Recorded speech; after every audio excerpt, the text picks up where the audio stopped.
Le christianisme est sans conteste, je pense, l'une des deux grandes religions de l'histoire humaine qui sont les plus amoureuses d'images, les plus iconophiles, vous voyez, avec l'hindouisme.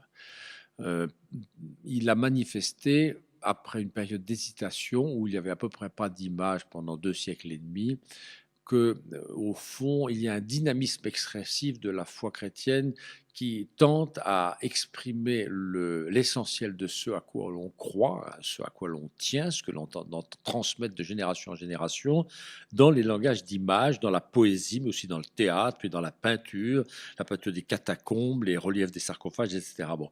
Et petit à petit, au fond, s'est construite la conviction, après bien des discussions entre les pères de l'Église qui n'ont pas été unanimement d'accord du premier coup d'un seul, comme par l'effet d'un coup de baguette magique, vous voyez, mais la conviction que, au fond, on peut faire du chemin avec les images, qu'il y a plus de profit à les fréquenter quand elles sont bien choisies, à les approfondir, à s'en servir dans la vie de foi, dans la pédagogie religieuse, dans la catéchèse, dans la liturgie, qu'à s'en passer.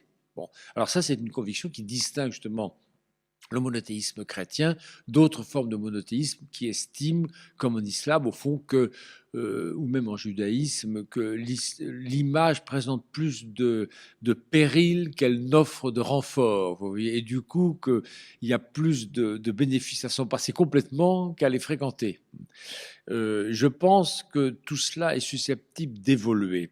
D'abord, je pense que la plupart des religions ne restent vivantes que si elles évoluent. Elles ne sont pas fixées à tout jamais dans le béton. Vous comprenez? C'est une religion vivante, ça vit, ça évolue, ça transforme son discours. Je pense aussi que l'islam, comme le judaïsme, que toutes les autres religions sont un peu maintenant mises en demeure par la toile, l'Internet et toutes ces techniques d'accepter d'être présenté en image. Bon, or, les unes et les autres, même si elles sont plutôt réticentes envers l'image, ont laissé naître un certain nombre d'images où s'exprime l'essentiel de ce qu'elles croient. C'est ce que j'essaie de démontrer dans un livre récent intitulé Les monothéismes en images. Bon. Et du coup, je crois qu'elles peuvent se rencontrer maintenant sur un nouveau terrain et de nouvelles tâches communes, c'est de faire en sorte que l'homme croyant dans les sociétés modernes à tendance sécularisante, si vous voulez, ne soit pas considéré comme un débile au QI en déclin, mais quelqu'un qui est capable de s'exprimer dans les langages d'images et que des images, au fond, expriment bien.